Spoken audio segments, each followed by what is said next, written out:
L'heure de vous informer sur Éduc TV, mesdames et messieurs, voici les titres. Bienvenue à tous. La jeunesse congolaise au cœur de l'union entre la CAF, la FECOFA et l'OMS pour une initiative inédite en marge de l'Assemblée générale de la Confédération africaine de football. Objectif, les sensibiliser aux bienfaits de l'activité physique et aux règles d'hygiène des bases. Et puis, le vice-premier ministre, ministre des Transports, Voies de communication et désenclavement, Jean-Pierre Bemba, a reçu une délégation des membres de la Chambre des représentants des États-Unis.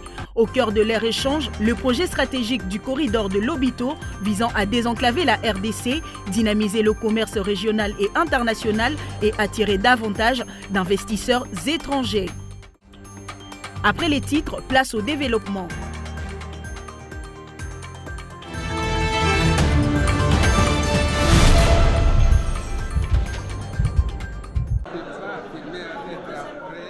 Ce jeudi, le secteur éducatif congolais s'est réuni pour une séance cruciale du comité de concertation sectorielle. Objectif, valider les indicateurs déclencheurs pour bénéficier du financement complémentaire du partenariat mondial pour l'éducation. Le secrétaire général intérimaire à l'éducation nationale a insisté sur la nécessité d'une planification rigoureuse afin d'améliorer concrètement la qualité de l'école congolaise. Il ne faut pas croiser les bras. Au contraire, nous devons doubler d'efforts, redoubler d'efforts pour que ce qui peut être fait le soit effectivement. Nous sommes volontaristes, c'est vrai, la détermination, on la sent, mais il faut vraiment encore faire un peu plus, donner un peu plus de temps à ces activités, donner un peu plus d'attention, oui, pour que nous fassions ce qu'on attend de nous.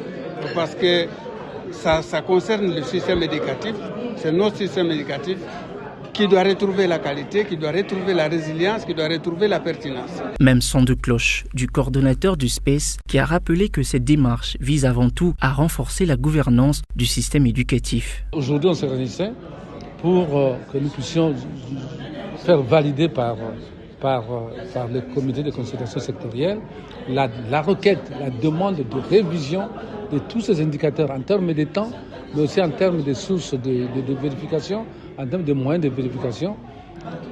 Une demande qui sera signée par son Excellence Madame la ministre d'État, ministre de l'Éducation nationale et Nouvelle Citoyenneté, dont je disais, une requête qui sera signée par la l'État à l'adresse du partenariat mondial pour l'éducation. Nous sommes tous heureux de constater que le comité a validé, moyennant quelques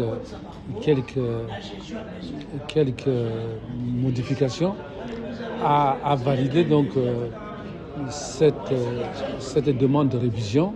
Nous nous enrichissons et maintenant donc nous nous préparons à soumettre donc cette demande de révision à la signature de son Excellence Madame la ministre d'État. La DINACOP, pour sa part, a réaffirmé l'engagement de sa direction à atteindre pleinement les missions qui lui sont confiées dans l'intérêt supérieur des élèves et des communautés éducatives. La DINACOP reste déterminée, engagée à l'atteinte de tous ces indicateurs parce que de notre point de vue, si les indicateurs étaient révisés de la manière dont nous avons demandé, nous pouvons les atteindre même en ayant un trimestre, on peut déjà les atteindre. Un signal fort qui illustre la volonté collective d'unir les efforts pour bâtir une école plus performante et inclusive en RDC.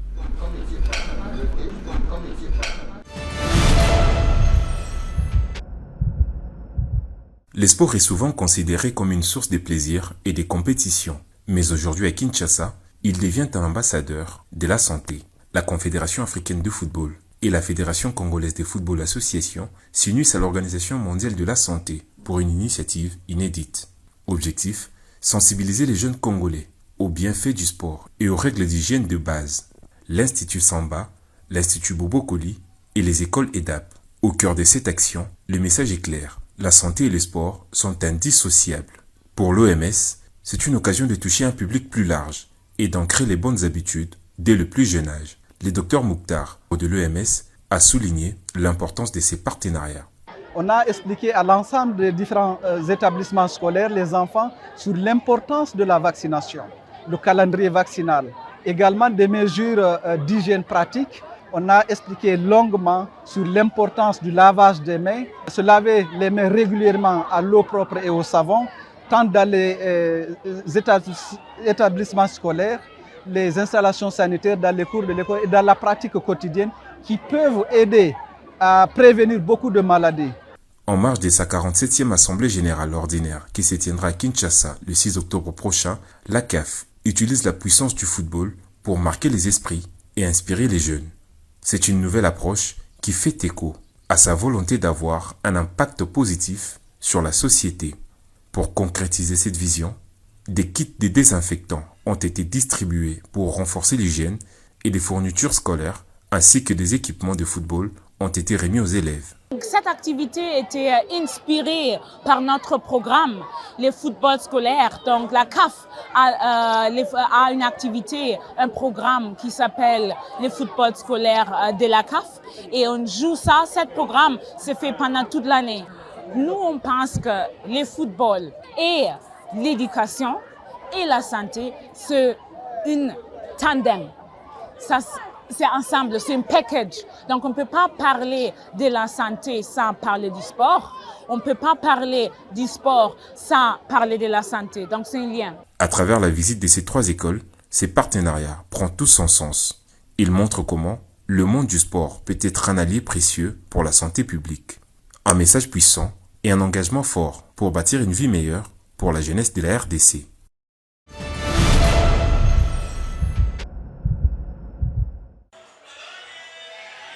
Ces planches porries qui garnissaient les salles de classe du complexe scolaire Camo ont désormais cédé la place à ces bancs pupitres.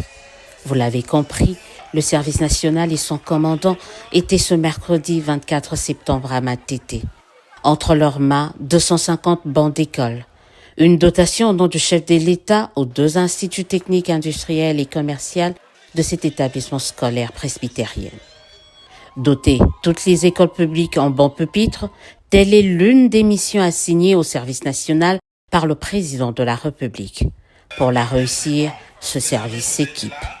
Pour mener à bien cette opération et prévenir toute interruption malheureuse dans la distribution, le service national a installé des ateliers modernes de menuiserie à Kinshasa-Nsele, à Kimpese au Congo central, à Lubumbashi dans le Haut-Katanga, à Mbujimaï dans le Kasaï oriental, à Kananga dans le Kasaï central et très prochainement, le service national va installer des ateliers à Kikwit. Cette école auprès du service national, le député national Baudouin Maillot vante la qualité de ces bancs fabriqués par les bâtisseurs. Pour l'élu de Moamba, la réactivation du service national par le président Tshisekedi est une réussite. De Matete, destination commune de Lemba, et la caravane de la campagne Pas d'école sans banc s'est arrêtée à l'école conventionnée catholique Stalboom. Ici, celui que d'aucuns surnomment l'accompagnateur de la matérialisation de la vision du chef de l'État, le lieutenant-général Jean-Pierre Kassongo-Kabwik, va remettre également 250 bancs pupitres. À Matete comme à Lemba, à Camo comme à Stalboom, le corps enseignant a salué l'apport du président de la République qui, à travers le service national, met un accent particulier dans l'amélioration des conditions des apprenants congolais. Pour le commandant du service national, la remise de ces bancs vise à préparer l'avenir de la République démocratique du Congo à travers l'éducation nationale.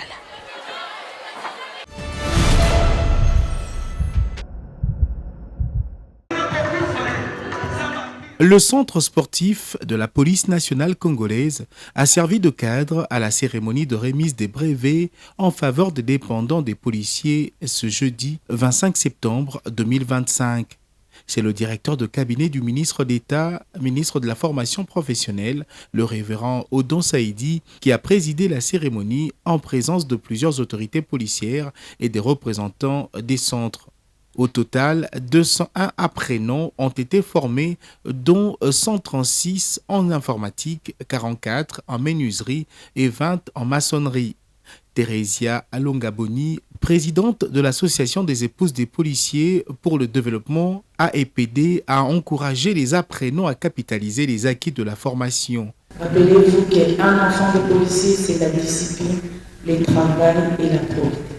Croyez en vous, mettez de l'énergie, du courage et dans tout ce que vous allez faire, allez de l'avant, respectez vos parents, honorez-les par votre attitude. Responsables des centres ayant accueilli les sessions de formation gratuites, Boudi Boudiadia et Papi Lukanga ont eu des mots justes à l'endroit des bénéficiaires. J'en profite aussi pour remercier tous les apprenants pour votre assiduité. Le CDRH va continuer à vous accompagner, à accompagner aussi les ministères. Notre société est disponible pour continuer cette formation. Nous sommes en train d'étendre notre espace de travail. Mettez toujours à notre disposition par rapport à la deuxième vague. Et nous disons que les meilleurs seront retenus. Prenant la parole au nom du ministre d'État empêché, le révérend Odon Saïdi a expliqué le bien fondé de cette initiative de Maître Marc Ekila et encouragé les apprenants à se lancer dans le monde professionnel. C'est un grand défi que vous venez de faire et montrer au monde et à la face de la nation que les enfants des policiers et des militaires sont comme tous les autres enfants et ils méritent aussi plus. Et voilà encore, je voudrais à travers ça que vous puissiez vous applaudir d'abord vous-même parce que vous êtes vraiment fantastique. Vraiment, nous sommes fiers de vous et le ministère est là. Le ministère va vous accompagner. Le ministère va accompagner les formateurs et les centres. Et bien sûr, nos apprenants, nous allons les accompagner dans leur insertion, dans leur dignité et dans leur autonomie. S'en est suivi une remise symbolique des brevets aux lauréats par les différentes autorités compétentes, sanctionnant ainsi la fin de la cérémonie.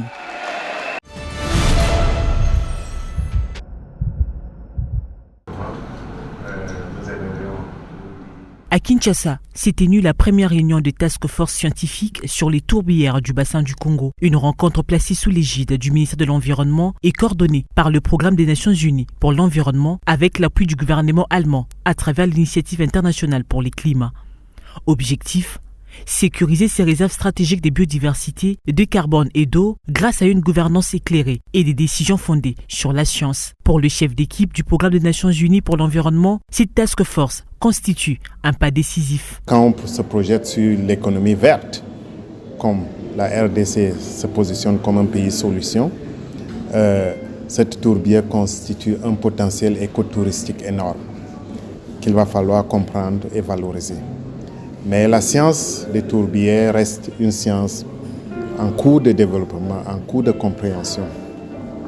Il faut de la connaissance scientifique, il faut des données crédibles, fiables, pour faire voir la valeur multidimensionnelle des tourbières et informer la prise de décision pour que l'aménagement des territoires puisse comprendre quelle est la valeur des tourbières, pour que le ministère de l'Agriculture comprenne ce que les tourbières apportent. Au terme des travaux, les participants devront adopter les mandats et la composition de cette task force, définir ses missions et établir une feuille de route pour 2026. Une étape clé pour faire des tourbières du bassin du Congo non seulement un patrimoine écologique préservé, mais aussi une source durable au service du climat et du développement.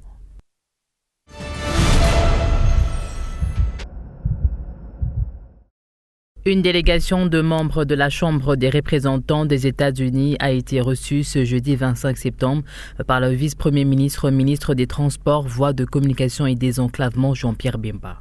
Cette rencontre s'inscrit dans le cadre du renforcement de la coopération bilatérale entre la RDC et les États-Unis, avec un accent particulier sur le projet stratégique du corridor de Lobito, visant à désenclaver la RD Congo, dynamiser le commerce régional et international et à attirer davantage d'investissements étrangers. Dans le sens général, on peut dire que la relation entre la RDC et les États-Unis actuellement, c'est un âge doré.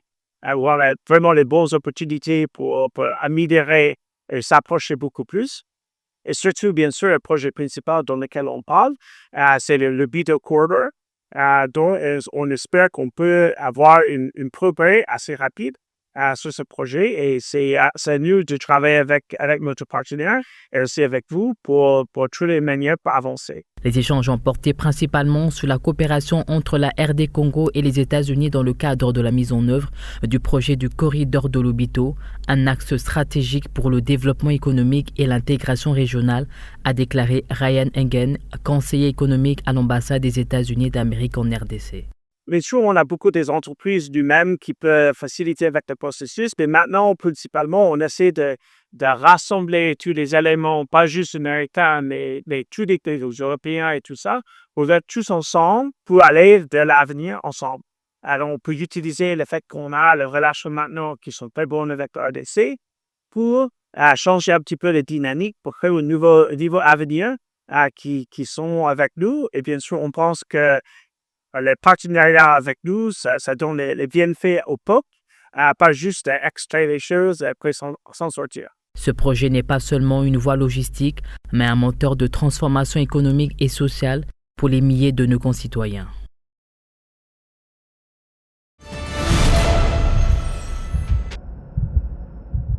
Dans un futur proche, les utilisateurs de la route provinciale numéro 213, tronçon Kiring-Penzo-Losofine, connaîtront plus de difficultés pour leur circulation grâce au lancement officiel des travaux de construction de quelques ponts et dallos pouvant relier deux provinces sœurs, notamment celle du Maïndombe à partir du territoire de Kiri et celle de l'Équateur à partir de Mbandaka. Lors du lancement officiel des dits travaux, le directeur provincial de l'Office des routes Maïndombe, Patrick Monsong, a fait savoir que les travaux que nous lançons répondent aux besoins des enclavements du territoire de Kiri par la RP 213, l'axe Kiri-Penjoa-Losofi. Ces travaux consisteront à l'implantation, à la fouille, au bétonnage, la pose des semelles de fondation, la construction des culées à béton cyclopéen, la construction des miranelles, la construction des dalles de transition, la peinture et enfin l'implantation des panneaux de signalisation. À l'issue de ces travaux, nous aurons des ponts et dallos en béton armé permettant la circulation sans danger des personnes et leurs biens. Le gouverneur de la province du Maïndombe, Lebon Kosokevane, a pour sa part rendre un vibrant hommage au chef de l'État, président de la République, son Excellence Félix-Antoine Tshisekedi Tshilombo, qui ne cesse de déployer des efforts pour que nos routes soient construites et entretenues. Les remerciements vont également aux élus nationaux pour le plaidoyer qu'ils sont en train de faire au niveau national pour que la voix du Maïndombe soit entendue. Je ne saurais terminer mon propos en remerciant les responsables de l'Office des routes qui sont venus pour que ensemble nous puissions lancer ces travaux. Il s'est précisé qu'une forte délégation de l'Office des routes et du Bureau technique de contrôle BTC du niveau national, ainsi que quelques responsables des mêmes services venus de Mbandaka à la province d'Équateur, ont rehaussé de leur présence à cette cérémonie officielle. Je lance les travaux de construction des ponts et des dallos sur la RN 213.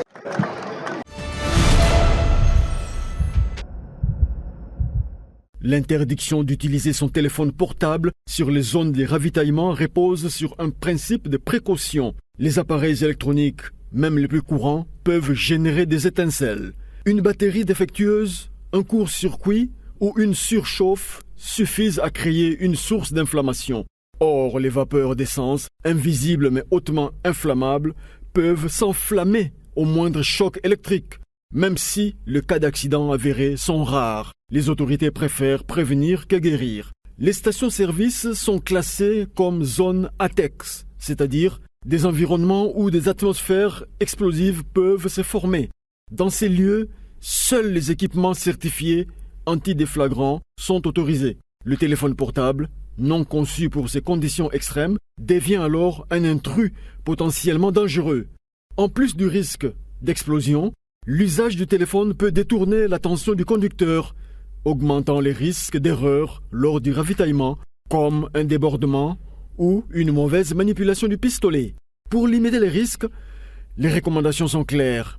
Éteindre son téléphone avant d'entrer dans la zone de pompage, éviter toute distraction pendant le ravitaillement et respecter les consignes affichées en cas d'urgence il est préférable de s'éloigner de la zone de distribution avant de passer un appel. Ces gestes simples permettent de garantir la sécurité de tous dans un lieu où la vigilance doit rester constante, car, même si le danger semble invisible, il n'en est pas moins réel.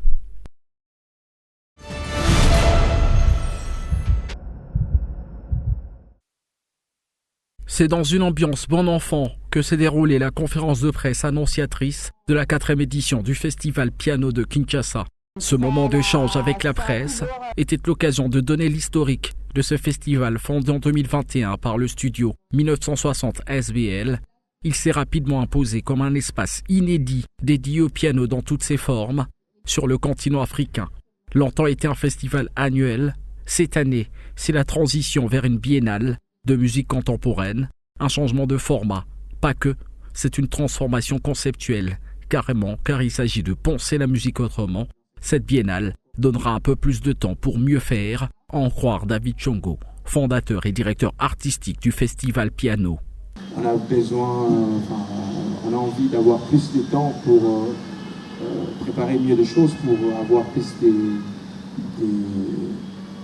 la matière à donner au public, à la ville, mais aussi à avoir de vrais moments de discussion avec des partenaires, avec des pianistes, avoir plus de temps de structurer les choses.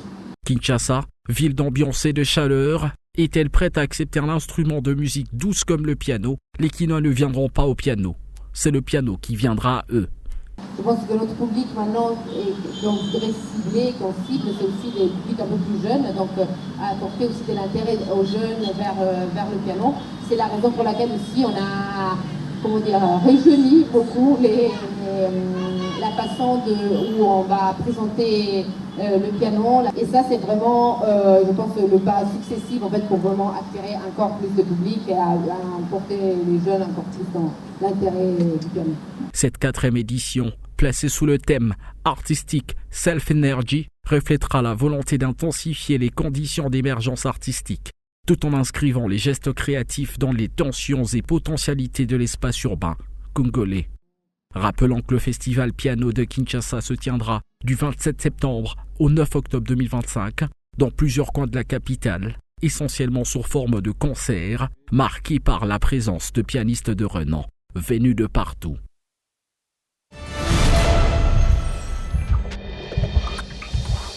Fin de ces journaux, merci à vous de l'avoir suivi et bonne suite des programmes sur votre chaîne.